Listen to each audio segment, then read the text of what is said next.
bom dia, sejam bem-vindos a um É Mais Bolas. Acho que hoje é o episódio 26 e não me vou enganar. Temos a Cláudia Moreira e o Hugo Pereira para trocar argumentos. Espero que estejam bem dispostos. Vamos lá. Foi uma semana muito gira, com muita informação que acabou por ficar reduzida apenas a dois grandes temas: a morte do Papa e, claro, as celebrações do 25 de Abril. Por todo lado, no Alto Minho, o cravo foi impondo a sua presença e até na Galiza que se cantou a grândola, sem surpresa, naturalmente. As ruas das principais localidades ficaram cheias de gente cantando a canção que foi senha do 25 de Abril. Notícia também, e agora vamos parar na nossa terra, foi a escolha do nome de Manuel Batista, o presidente da Câmara Municipal de Melgaço, para representar os municípios do Alto Minho na unidade local de saúde. Vamos ver se esse nome é aceite pela tutela. Começamos precisamente com o Hugo, precisamente porque falei na União Local de Saúde do Alto Minho, que é um tema que diz muito ao Hugo. O Hugo que traz para a mesa uma das principais preocupações das nossas gentes, e que são as rendas de casa, claro, cada vez mais impossíveis. Não sei, eu pelo menos não consigo perceber como é possível com os ordenados portugueses as rendas de casa serem o que são. Encontrar, porém, uns tetos para estes valores, claro que não é uma solução para Viana. E porquê, Hugo? Não, de facto, a crise da habitação tem vindo a levar a que a venda de casas e o aluguer das casas tenham subido de forma completamente absurda para os valores que os portugueses são capazes de pagar. O que acaba por acontecer muitas vezes é, no caso das rendas, soluções de coabitação ou outro tipo de soluções alternativas para o arrendamento. E de facto, o problema é muito grave e não tem uma solução fácil. Nós, na Iniciativa Liberal, temos uma série de propostas para a questão da habitação, mas todas elas envolvem algum tempo para que o efeito dessas medidas possa vir a ter impacto nos preços e não no curto prazo. E, de facto, para o curto prazo, há muito poucas soluções, pelo menos daquilo que é a nossa perspectiva para resolver este problema. No entanto, há partidos que acham que, de facto, isto é uma solução e que se consegue resolver o problema da habitação rapidamente através de uma tabela de preços, ou seja, limitação ao preço máximo das rendas que se podem ser aplicadas. E sustentou-se, vimos isso nos debates agora para as legislativas, sustentaram essa ideia numa série de países ou de cidades, no caso que mais referido é da Catalunha, que implementaram testes de rendas e como se fosse algo extremamente bem sucedido. Ora bem, os testes das rendas foram aplicados o ano passado no primeiro quarto, no primeiro trimestre, e agora temos os primeiros dados do que aconteceu com os testes das rendas na Catalunha. Pronto, de facto, as rendas caíram cerca de 6% do valor médio da renda dos novos contratos, caiu cerca de 6% face a um ano atrás. E o Bloco de Esquerda veio imediatamente para a comunicação social e para as redes sociais celebrar que os testes de rendas tinham sido extremamente bem-sucedidos. O que não referiram é que o número de novos contratos caiu, dependendo do ponto que se considera como o início do cálculo ou o início da comparação, entre 50% a 80% de novos contratos que caíram, ou seja, temos menos de metade dos contratos que eram celebrados há um ano atrás. E o número de contratos temporários, que são contratos, uma espécie de contrato desregulado que existe na Catalunha, ou seja, não é um contrato de longo prazo, não é um contrato de curto prazo, como o alojamento local, é um contrato de médio prazo, em que o inquilino tem muito menos capacidade de negociação com o senhorio, aumentaram 45%. E de há um ano atrás para agora, a razão de procura face à oferta, ou seja, o número de potenciais inquilinos para o número de apartamentos disponíveis, passou de 40 para 1, ou seja, havia 40 inquilinos a procurarem apartamentos para arrendar, passou para 54 para 1. Portanto, mais 14 inquilinos que procuram um apartamento. Portanto, é óbvio que a situação é completamente caótica neste momento na Catalunha. Mas não é só na Catalunha, porque, por exemplo, Amsterdão tentou também, a lei holandesa tentaram fazer uma simulação também deste tipo de medidas, e o que acontece é que, neste momento, há uma fuga dos apartamentos na Holanda. Há cerca de 75 mil pessoas que estão a vender apartamentos que estavam em aluguer e que estão a vendê-los porque não querem alugá-los ao preço tabelado pelo sistema de tetos de rendas. E a renda social disparou por um número de tempo de espera de 7 anos. Portanto, se alguém quiser uma renda social na Holanda, neste momento terá de marcar a sua vez para ter um apartamento em 2032. E isto é completamente absurdo. Quer dizer, imaginar que tetos de rendas, tetos ao mercado, que são uma solução, o que faz com que os agentes do mercado, no fundo, é olhar apenas para o lado da procura, tentar satisfazer a procura, mas sem preocupar com o lado da oferta. E esse é o problema, é que se temos um problema de excesso de procura para a oferta, nós temos de tentar aumentar a oferta, não tentar limitar a oferta. E quando se tenta limitar a oferta, aquilo que acontece no curto prazo, de facto, é que os novos contratos são mais baixos, porque legalmente têm de o ser, mas no longo prazo nós estamos a criar um caos completo no mercado da habitação. Ele já existe, pior. E, portanto, não me parece que a solução de tetos das rendas seja uma solução viável, nem para a Holanda, nem para Barcelona, nem para Lisboa e muito menos para Viana do Castelo. Cláudia, o que é que tu achas? O problema da habitação é demasiado complexo e, como e bem dizia, a maioria das soluções que nós precisamos são de longo prazo, não são de curto, e, portanto, torna-se difícil encontrar outras do entretanto, mas há. E não necessariamente passando pela regulação dos preços das rendas pelo Estado. Claro, também está que lá vai o tempo em que nós achávamos que o mercado se autorregulava e que não era preciso a intervenção do Estado, porque obviamente que é. A solução principal que nós temos defendido no que a habitação respeita é, obviamente, o alargamento do parque habitacional. Só que esse exige tempo para a construção. Mas há outras soluções, desde logo a beneficiação fiscal para os proprietários que destinem as segundas habitações a arrendamento e o façam a preços acessíveis. Há também a possibilidade de reconverter os imóveis devolutos do Estado, que são vários, e nós aqui em Valença já temos feito isso em habitação, e é muito mais rápido reconverter do que construir. Há também novas soluções de construção, como foi o exemplo da que nós usamos aqui em Valença na residência universitária, que, se for aplicada à construção de habitação, também torna a construção muito mais rápida.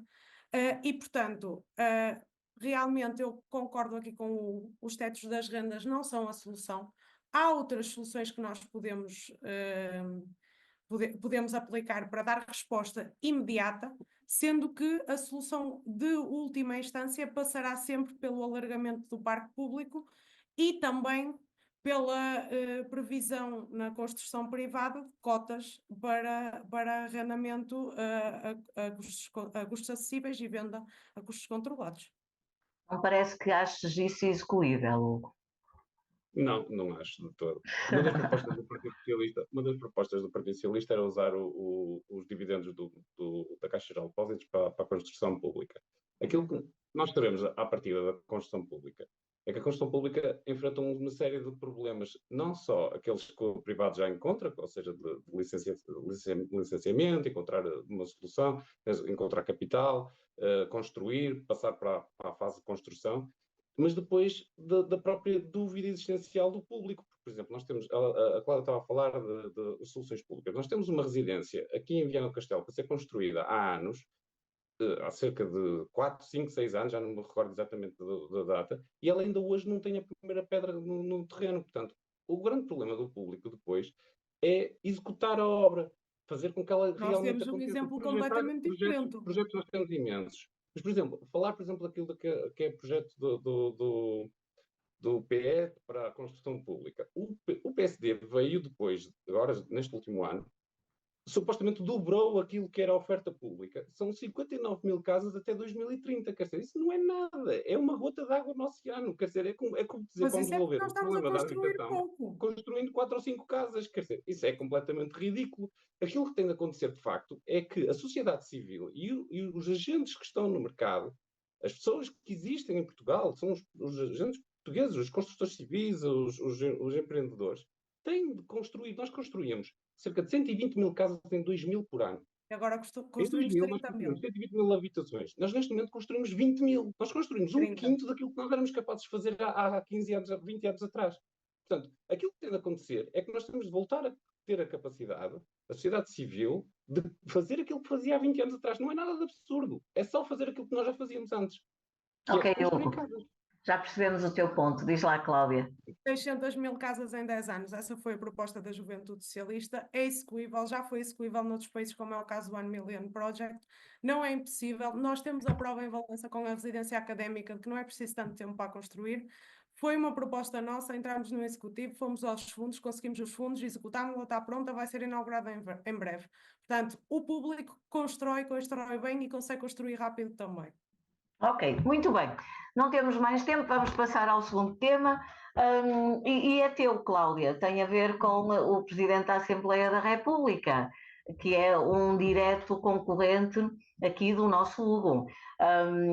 José Pedro Aguiar Branco é o cabeça de lista da AD pelo Distrito de Viana e é o homenageado com a tua escolha. Então, o que é que se passa com o par, como tu lhe chamas, o Presidente da Assembleia da República? Eu trouxe este tema, até não sabia que era o Hugo, mas até foi oportuno ser o Hugo, que também é cabeça de lista, porque achei toda a situação em si caricata. O PAR, o Presidente da Assembleia da República, é a cabeça de lista no nosso distrito, e usou como argumento para recusar fazer debates nacionais e nos locais já vimos também que não vai participar, porque participou o João Manuel, que é o número 2, creio eu, no debate da Ordem dos Advogados. E usou como argumento o facto de ser par. Que ele usasse esse argumento durante o período em que efetivamente a Assembleia da República não se dissolveu, é tradição que os par não participem em debates. Até aí está tudo bem. O governo cai, a Assembleia da República dissolve-se e Aguiar Branco torna-se cabeça de lista, candidato como qualquer outro candidato, como qualquer outro cabeça de lista. O argumento de ser par não serve para que deixe de participar nos debates com os outros cabeças de lista, porque a condição dele neste momento é a disso mesmo, candidato. E toda esta situação se torna mais caricata ainda quando, usando o argumento do par, não participa em debates, supostamente porque tem dever de isenção, mas ele é candidato por um partido e está subjacente a essa ideia que subscreve o programa eleitoral que esse partido apresenta, não se coíbe de, nos órgãos de comunicação social, como foi o caso há bem pouco tempo, criticar propostas de outros partidos e, veja-se bem, até somos surpreendidos na passada semana com o anúncio da Junta de Freguesia de Vila Praia de Âncora de que o Presidente da Assembleia da República ia visitar a mesa de Páscoa. Um anúncio feito no canal oficial das redes sociais da Junta de Freguesia de Vila Praia de Âncora, mas que mais ninguém sabia que o par iria visitar a mesa de Páscoa. E qual é a maior das surpresas? Quando, e eu estava lá, portanto, pude presenciar, no dia da visita, da suposta visita do par à mesa de Páscoa, aquilo que nós encontramos foi uma visita da lista da AD no Alto Minho à mesa de Páscoa. Portanto, a dúvida que fica é: veio o par ou veio o cabeça de lista candidato? E se veio o cabeça de lista candidato, pode fazer campanha no nosso distrito, mas não pode debater as medidas para ele com os restantes cabeças de lista? Acho que há aqui um bocadinho de incongruência naquilo que é a forma de estar do candidato ou do par, conforme ele preferir ser chamado, nesta campanha. E acho que é interessante e que dá que refletir aos altominhudos. É oficial ou é oficioso? O que é que achas, Hugo? Tu queres debater com o senhor, não é? Sim, era interessante, pelo menos. Não é? Já há um ano atrás a Marta não teve a oportunidade sequer de conhecer a pessoa. A Adriana, no outro dia estávamos a falar sobre isso, que não tínhamos tido a oportunidade de falar nem de conhecer o Sr. Dr. Aguiar Branco, mas de facto toda esta situação é um bocadinho obtusa, quer dizer, um bocadinho absurda. porque ele é candidato 2 vezes consecutivas pelo distrito e na outra vez creio que não teve qualquer atividade de campanha no distrito, desta vez apareceu de facto em âncora num evento, mas depois também não aparece para os debates. Acho que é um pouco de falta de respeito pelos eleitores, porque nós não sabemos exatamente o que é que ele pensa sobre aquilo que quer fazer no Alto Minho, não temos grande conhecimento, mas vem na linha daquilo que aconteceu já o ano passado, e o ano passado ele não era Presidente da Assembleia da República, portanto o ano passado era a cabeça de lista da AD e teria de apresentar as suas ideias para o Alto Minho e não o fez. Portanto, Às tantas este ano, sim, sim. e eu ia dizer, desculpa, às tantas este ano teria até mais responsabilidades, até porque ele exerceu o cargo de uma forma muito polémica, não foi sempre pacífico.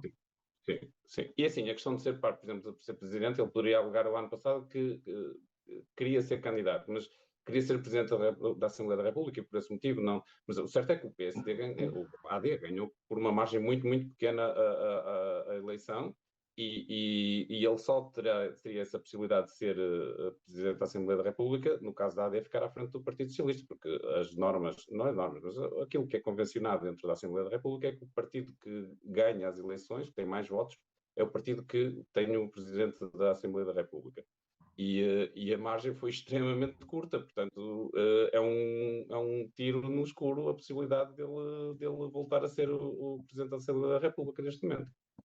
Muito bem, Cláudia e Hugo, estou a ver que neste tema vocês estão do mesmo lado, não há muito a dizer, esperemos que o candidato da AD decida aparecer para melhor esclarecimento dos eleitores do Alto Minho, naturalmente. Vamos então à hora bolas, com o Hugo, vai ser contigo, Hugo, e estás com uma preocupação que não deixa de ser, de facto, muito oportuna, que é a despromoção do desporto sénior no distrito. Então, o que nos tens a dizer sobre isto? Então, isto é uma preocupação e é uma tristeza pessoal até, porque de facto o desporto é algo que eu gosto muito e é algo que os portugueses e a sociedade ocidental se habituou a ver como um foco de ligação à terra, ou seja, uma forma de criação de vínculos à região, à terra. Os clubes, no fundo, acabam por representar aquilo que de melhor aquela região consegue fazer e a competição saudável entre regiões é muitas vezes transportada para dentro do desporto sénior. E o que acontece no desporto sénior no Alto Minho é que é extremamente pobre, quer dizer, há uma parte que é justificada pelo facto de ser um distrito muito pequeno, portanto nós somos poucos, somos 250 mil habitantes, grosso modo, mais coisa, menos coisa, mas somos um dos distritos mais pobres do país também, e isso tem reflexos muito significativos naquilo que é a capacidade dos clubes terem projeção nacional, mas de facto o que aconteceu no passado fim de semana é que o Voleibol Clube Viana desceu de divisão ao fim de 10 anos na primeira divisão nacional de voleibol, desce de divisão, mas, por exemplo, a Juventude de Viana está numa situação extremamente complicada neste momento no Campeonato Nacional de Hóquei em Patins e o mais provável, esperemos que não, ainda faltam algumas jornadas, mas o mais provável neste momento, se formos racionais, é que a Juventude de Viana venha a descer de divisão. O Vianense continua na sua senda de resultados medianos, infelizes, não é? Mas pronto, vai-se mantendo no Campeonato Nacional Sénior, um clube que historicamente e pela cidade que representa teria a obrigação de estar um bocadinho acima, mas vemos que o seu investidor principal quer vender a participação que tem na SAD, portanto há um desinvestimento no clube. E depois, se formos pelos outros desportos olímpicos, vamos de pavilhão ou de coletivos, vamos vendo mais ou menos este perfil, ou seja, os clubes de Viana não conseguem afirmar-se a nível nacional, e isto deixa-me profundamente triste. É lógico que quando há um caso de um Yuri Leitão, imediatamente os agentes políticos colam-se ao fenómeno e apesar de que, por exemplo, o Yuri Leitão, se quiser treinar, tem de andar 200 km em Portugal para poder treinar. Mas imediatamente os agentes políticos colam-se aos fenómenos desportivos de sucesso, seja aqui em Viana, seja em Ponte Lima, e gostam imenso de aparecer e bater palmas e estar com eles. Mas, de facto, depois, quando se trata do apoio àquilo que são os clubes, ele é muito, muito escasso. e os clubes vivem com imensas dificuldades, como o caso que a Marta trouxe aqui há umas semanas para a Hora Bolas também, e nós vemos que é pena, porque Viana do Castelo, apesar de ser um distrito pequeno, merecia muito mais do que aquilo que tem em termos de desporto sénior. Merecíamos mais, e acho que temos de pensar também nós, vienenses, e no distrito todo, Alto Minhotos, naquilo que nós queremos de facto dos nossos clubes. Também acho que às vezes há pouco apoio da comunidade para esses clubes.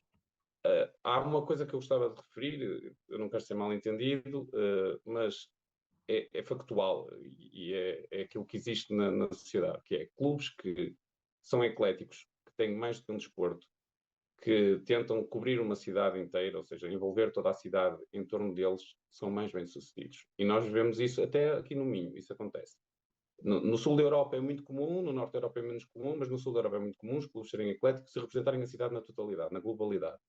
E nós temos aqui no Minho, por exemplo, o caso de Guimarães, o Sporting de Braga está a fazer esse trabalho de alguma ecleticidade, ou seja, tentar envolver o maior número de desportos possível para se transformar num representante da cidade. E é uma pena que nós vejamos que em Viana do Castelo isso não acontece. Pelo contrário, houve secções do Sport Clube Vianense que se foram separando ao longo dos anos do clube e saltando fora por divisões internas, e que não haja essa capacidade dos dirigentes de dizerem assim: aquilo que faz sentido é termos um representante do clube, da cidade, da região, que tenha a maior expressão possível dentro da cidade.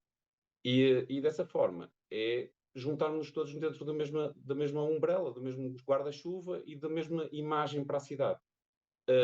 Pronto, fica a minha tristeza que isto não aconteça em Viana. De qualquer forma, eu gostava de sublinhar que de todos estes clubes ou de todos estes esportes, há um que de facto consegue manter-se na luta daquilo que é em termos nacionais, também tem condições excepcionais para a prática da modalidade, que é o Remo. O Remo consegue ainda assim manter-se na luta daquilo que é os campeonatos nacionais de forma sistemática. Portanto, parabéns para o Remo em Viana do Castelo. E em bons lugares, primeiros. Sim. Cláudia, o que é que achas? Eu venho de uma realidade. Primeiro, eu sou fervorosa adepta do futebol distrital. Com muita pena minha, agora por força de trabalho, não consigo ir tantas vezes ver o Valenciano e o Torrienses, que são os clubes da minha terra, mas sou adepta fervorosa do futebol distrital ao domingo à tarde. Mas venho de uma realidade em que aqui na nossa zona do Vale do Minho, os clubes dos concelhos têm normalmente uma massa e uma moldura humana muito forte em torno deles, quer seja porque as direções são formadas por pessoas da sociedade civil da terra, quer seja depois porque ao domingo há um movimento, seja quando jogam em casa, seja quando jogam fora para os acompanhar. E um bom exemplo disso é aqui ao meu lado o Desportivo de Monção, tem uma massa de adeptos muito grande, que foi campeão e vai subir de divisão. Em Melgaço também temos um bairrismo muito forte, e Valença temos o Torriense e o Valenciano, sempre com aquelas pessoas que lhe são fiéis e que enchem as bancadas. Isto tudo depende um bocadinho da forma como nós olharmos para o desporto, e eu percebi, e obviamente que partilho daquilo que o Hugo disse, eu gostaria muito que os nossos clubes tivessem visibilidade nacional e chegassem muito longe, mas nós também podemos olhar para estes clubes da nossa terra como uma forma, sobretudo, de contribuir para a vida ativa da nossa sociedade e da nossa vida em comunidade e para o desenvolvimento salutar dos mais pequeninos. Que é nisso que a grande maioria destas coletividades e associações dos concelhos têm um papel fundamental. E é nisso também que as autarquias investem. E eu aqui tenho um bocadinho de conhecimento de causa, porque aquilo no qual investimos é precisamente na formação. Depois, naturalmente, que estamos cá também para apoiar aqueles clubes que têm equipas séniores e queremos que elas vão o mais longe possível. Mas a nossa base de apoio é e será sempre as camadas jovens, para contribuir para este desenvolvimento salutar dos mais pequenos. Nós aqui temos exemplos de sucesso em Valença. Temos o judo, que não sendo uma modalidade se calhar tão visível no panorama televisivo ou dos órgãos de comunicação social no geral, nós temos trazido grandes resultados e muito boas medalhas cá para casa. E temos também em Valença a atleta paraolímpica Inês Fernandes, que é apoiada pelo Sport Clube, é atleta do Sport Clube Valenciano, e tem o nosso total respaldo da Câmara Cláudia, Municipal. Cláudia, se me permites, eu não estava a falar de formação, nem de desporto adaptado, nem nada disso. Estava a falar do desporto sénior. Sim, mas E é assim, da representatividade que o desporto sénior tem daquilo que é a identidade de uma região e de uma terra. certo. É disso que eu estou a falar. Eu não estou a falar do desporto adaptado nem da formação E eu estou-te a dar a visão de um mais pequenos. conselho que De todo. aposta, E desde os falaste de mais pequenos monção. até aos maiores, e Certo, ao eu desporto percebo, Cláudia, eu adaptado. percebo, mas eu não estava a falar sobre isso. Eu estava a falar, por exemplo, falaste do caso de Monção, e Monção vai ser campeão de facto. Foi campeão É já. pena que é campeão num distrito, numa divisão onde está o Cardiolense, por exemplo. E eu não, custa-me um bocadinho aceitar que o Desportivo de Monção esteja a disputar, e com todo o mérito vai ser campeão, mas é campeão numa divisão onde disputa, por exemplo, com o Castelense, com o Cardiolense, e não ficam muito longe do Monção, do Desportivo de Monção. Portanto, o Mas Desportivo de deste o Monção exemplo do tem Cardiolense. obrigação, tem obrigação de ter um desporto sénior que está noutro patamar que não o do Cardiolense. Vamos lá Ora, então, Cláudia. já foste ao campo do Cardiolense?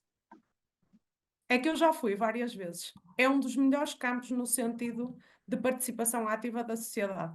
Claque, fervor do desporto das pessoas da terra. Nós não podemos olhar, não podemos no alto Minho, e não tem nada de mal querer crescer e ter visibilidade e ter uma visão do desporto a partir do alto Minho, mas não podemos olhar para tudo e querer ser o Braga ou Guimarães e aparecer na televisão. Temos que dar valor a quem está na nossa terra, a quem trabalha o associativismo e a quem ao domingo à tarde vê naquelas pessoas, sejam uma equipa melhor ou pior, se identifica com elas e predispõe do seu tempo para ir lá apoiá-las. E no Cardiolense isso acontece. E só por isso, só por esse envolvimento da comunidade, já é mais do que justo eles competirem com o Desportivo ou com qualquer outra equipa do nosso distrito, seja ela quem for.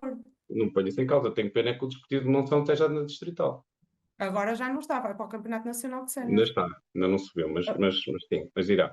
Quando terminar a época, vai que já é campeão. Muito bem. Estou a ver que temos assunto e, portanto, provavelmente este tema vai ser falado mais vezes. Para fechar o Hora Bolas, vem aí agora a escolha da Cláudia, que tem a ver com a reserva que o nosso governo, protagonizou com as comemorações do 25 de Abril. Concordaste com os argumentos, Cláudia? Não. Eu antes de mais, não, como é mais evidente, mas eu quero dizer só uma coisa. Eu não acredito em Deus, eu não professo religião, portanto, para mim isto vai muito além só de umas simples comemorações. Mas, apesar disto, fui educada na fé cristã, conheço a religião, o que ela predica e respeito profundamente quem acredita, mas seja nesta ou em outra qualquer religião.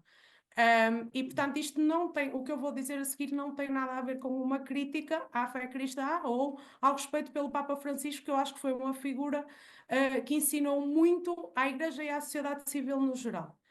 Agora, o que eu acho que o nosso governo se esqueceu foi que o Estado é laico.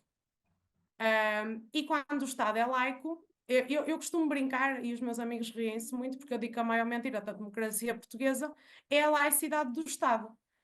E a partir do momento em que nós vemos o governo pedir recato nas celebrações do 25 de Abril e depois no dia seguinte, porque houve muita comoção em torno dessas declarações, vem dizer que afinal o recato até era só para os membros do governo, nós percebemos efetivamente que a laicidade não existe neste país. Porque nós pedimos a um povo que tem 51 anos de democracia, que ainda tem muito fresca a presença daquilo que foi a ditadura e essa fase tão difícil da nossa história e o difícil que foi sair dela. Quando nós pedimos a um povo que se recate, ou pedimos aos seus governantes que se recatem de celebrar esse dia em função da morte de um representante de uma particular igreja em questão, que mensagem é que nós estamos a passar? Porque aquilo que eu concluo é que ainda bem que o Papa não morreu em 25 de abril de 1974, porque senão tinham que ter recato, adiar a Revolução. Se calhar ela nunca tinha acontecido e hoje nós os três não estávamos aqui a debater isto. Eu sou daquelas pessoas que diz que realmente o 25 de abril não tem cor partidária. Mas eu este ano acrescento, não tem cor partidária, nem tem religião.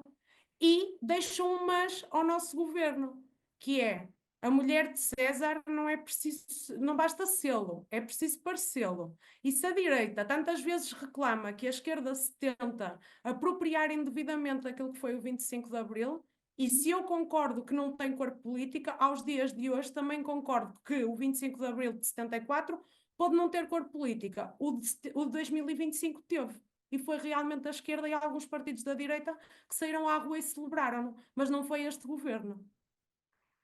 Me diz, Hugo, que até estás de acordo. Estou de acordo. Até porque eu estive desci a Avenida da Liberdade, juntamente com o meu partido, portanto, foi uma enorme festa descer a Avenida da Liberdade e portanto, eu nem sequer vejo. É só ridículo. Portanto, acho que não há conexão nenhuma entre os dois eventos. Que Obviamente. dizer? Não sei. Foi uma saída muito infeliz. Estamos quase no final, então, do Eu Mais Bolas desta semana. Vamos para as últimas sugestões. Começo contigo, Hugo. Trazes-nos um livro, não é? É verdade, é verdade. É um livro que foi editado este mês. Pronto, ele saiu este mês, é de Thomas Piketty e Michael Sandel, Igualdade. Pronto. E lá está. Estamos em Abril e a escola gosta muito de dizer que o 25 de Abril é da esquerda, mas nós não concordamos assim muito com isso, mas pronto, sentimos-nos todos 25 de Abril é com de isso. todos os É democratas. de todos, exatamente. E então, falar sobre dois pensadores da esquerda, precisamente, Thomas Piketty e Michael Sandel, são dois vultos da esquerda mundial. Portanto, um dos Estados Unidos, outro da esquerda francesa, foi assessor económico de François Hollande. Aliás, foi um dos que propôs os aumentos de impostos significativos que François Hollande tentou aprovar, que depois foram parcialmente chumbados pelo Supremo francês e que fizeram com que o Partido Socialista francês hoje em dia tenha uma expressão absolutamente minúscula naquilo que é política francesa. Mas eles tiveram uma convenção em 2024 em que os dois analisaram o estado da esquerda mundial e então há alguns pontos que, assim, concordo com vários diagnósticos que eles fazem sobre aquilo que é a política mundial.